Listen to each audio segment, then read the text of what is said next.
The distinguished history of the 3rd Flying Training Squadron began in November of 1916 at Fort Sam Houston, Texas. The men that composed the squadron were fresh out of aviation school at Rockwell Field in San Diego, where all Army aviators of the period were trained. Little is known about the early days of the squadron, but it is believed that they flew Curtiss JN-3 or N-8 aircraft. In March of 1917, work began on a new airfield located 7 miles south of San Antonio. On the 5th of April, 1917, 4 Curtiss JN-4 aircraft landed at the newly finished Kelly Field, where the 3rd would stay for almost 5 months. On August 29, 1917, 12 Curtiss R-4 airplanes lifted off towards Fort Sill, Oklahoma. There the squadron flew observation missions in support of the U.S. Army Field Artillery School. They were based out of Post Field, an airfield named after a lieutenant who lost his life in a plane crash in 1914. This mission was also short-lived, as the squadron was demobilized in January of 1919. The unit was reformed in May of 1919 at Mitchell Field in New York. It was made up of veterans who had served in France or stateside during World War I. Shortly after its formation, the squadron received orders to head to San Francisco. From there they traveled via ship to the island of Luzon in the Philippines. From 1919 until the start of World War II, the squadron provided coastal aerial defense of the Philippines. They also conducted training operations with the Army and the Navy throughout that time. The squadron flew mainly hand-me-down aircraft from various units until 1937, when they received the P-26 Pea-Shooter aircraft. The P-26 was replaced in early 1941 by the P-35, and then the P-40 Warhawk late in 1941. This was in attempts to bolster the fighter strength in the region amidst rising tensions with the Japanese.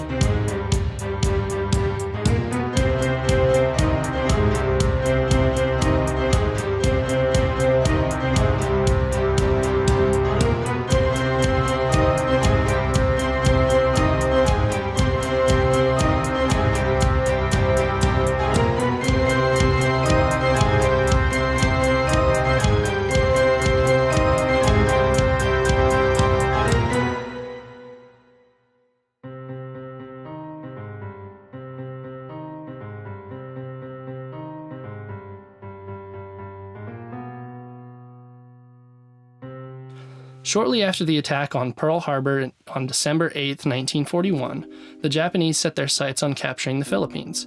The men of the 3rd fought bravely for several months in late 1941 and early 1942.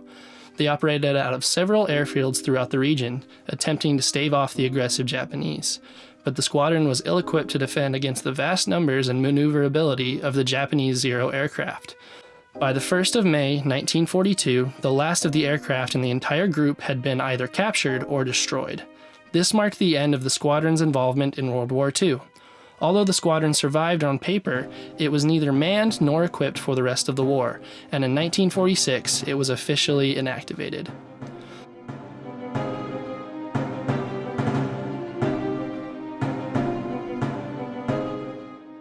Due to the success of the A-7D Corsair II during Vietnam, Pacific Air Forces wanted a permanent A-7D presence in Thailand following the end of the conflict.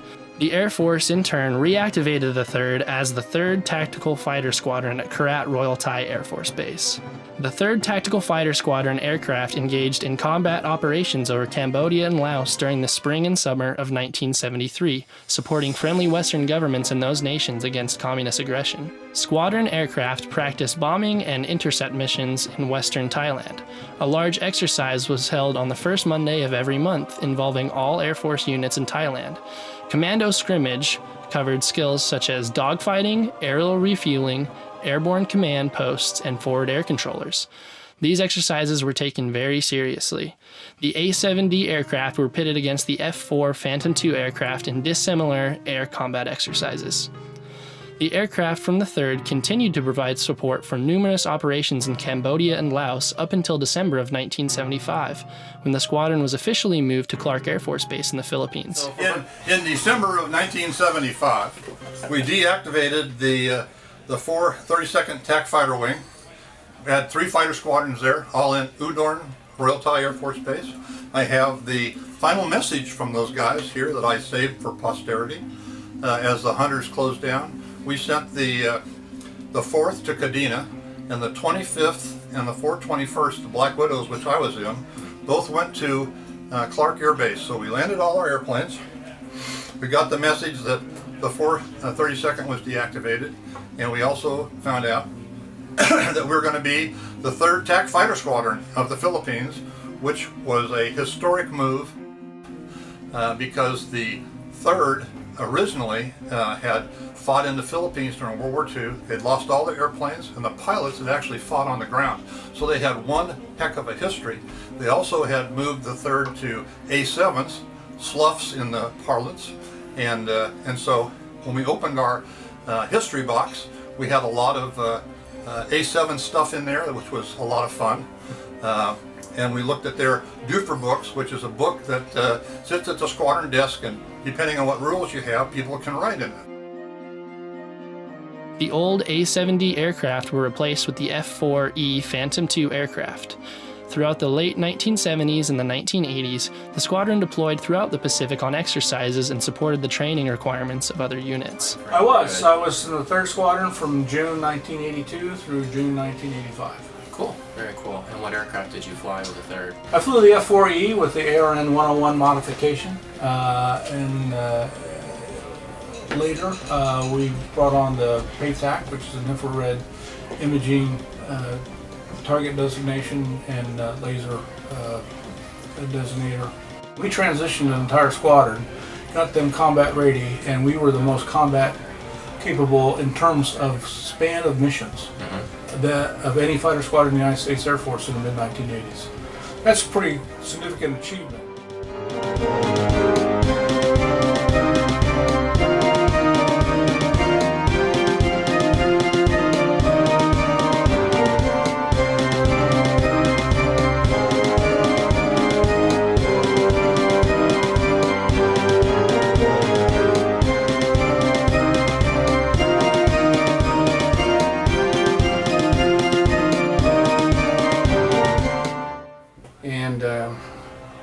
So I'm about to exit the north end of the runway, which is where the thunderstorm had been. It's really, really wet. So I tapped on that brake to see what kind of braking coefficient we had, which was 0. So I thought, well, I'll just kind of give it a tap and see if I can go off the end of the runway to the left. Well, as I did that, we started to go off to the apron. I look up, there's a 747 sitting there. He was ready for takeoff. The other direction, which is the normal direction. Yeah. So I went, this is not so cool, because his eyes got real big because I could see them from the inside of the front seat of the F4. So I thought, well, we'll just do some whirly-whirl. So I hit the left brake and just kept tapping it, hit the nose wheel steering, and just did about 2 or 3 pirouettes and stopped on the edge of the taxiway in front of the 747. Oh my gosh, that guy's face. Yeah, his face was incredible.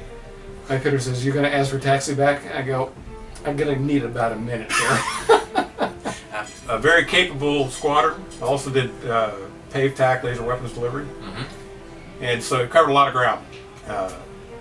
Most of our deployments were either to Korea and other parts of the Pacific, like Australia, sometimes Thailand. So we covered quite a bit of ground in that area. Of course, based out of the Philippines was a great assignment. There was so much you could do there. And Clark's up in the main island, Manila, correct? It's actually Luzon. Luzon, Yep. which it's about 60 miles north of Manila. Yeah. Is where Clark is, and it's the old Camp Stotzenberg that eventually was renamed to Clark Air Base. You're so close to it, you feel like you could reach out and touch it, but you're afraid that if you did, it'd burn your hand. The Mount Pinatubo eruption forced the 3rd Tactical Fighter Wing's hasty relocation to Elmendorf Air Force Base, Alaska, on December 19, 1991. The F-4Es of the 3rd Tactical Fighter Squadron, however, were retired and the squadron was transferred to Eielson Air Force Base, Alaska, without personnel or equipment, where it became part of the 343rd Wing. It was redesignated as the 3rd Fighter Training Squadron, and its mission became the administration of the Cope Thunder Arctic Training Program. It was equipped with UH-1N Huey helicopters for range support. The The squadron met its end in August of 1993 when it was absorbed into the 354th Fighter Wing, which had just moved from Myrtle Beach Air Force Base.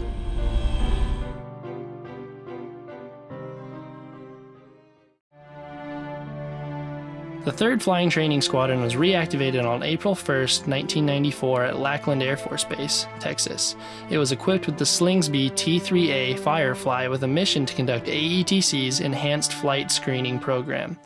On April 2, 2001, it was transferred to Moody Air Force Base, Georgia, where it became a T-6 Texan II Primary Flying Training Squadron as part of the 479th Flying Training Group.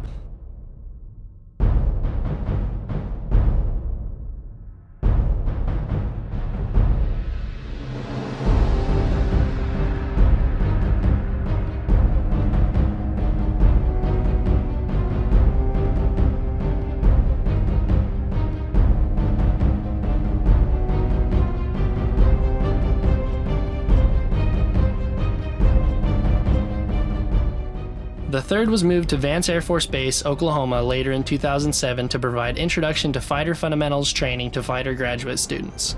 The 3rd lost its IFF mission due to a lack of relevancy in 2011. It was reassigned to provide advanced phase training in the T-1A Jayhawk, training future combat airlift and tanker pilots for the Air Force.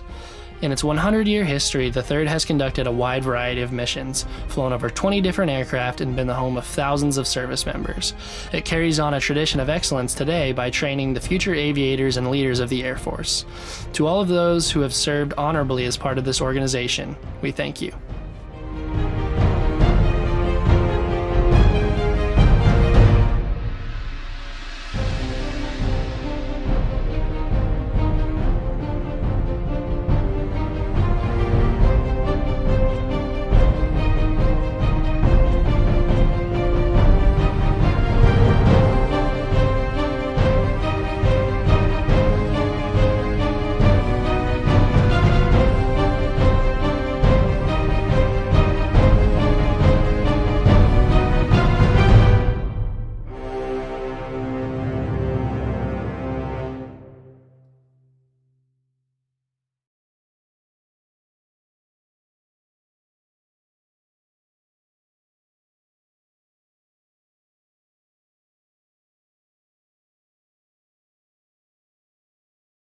You people. I've got the song book. I'm old, okay? I don't remember this. All right, here you go. Here you go.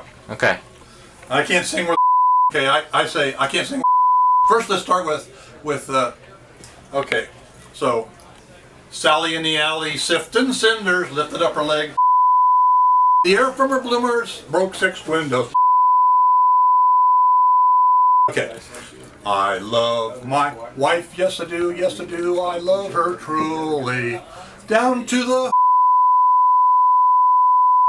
I love her.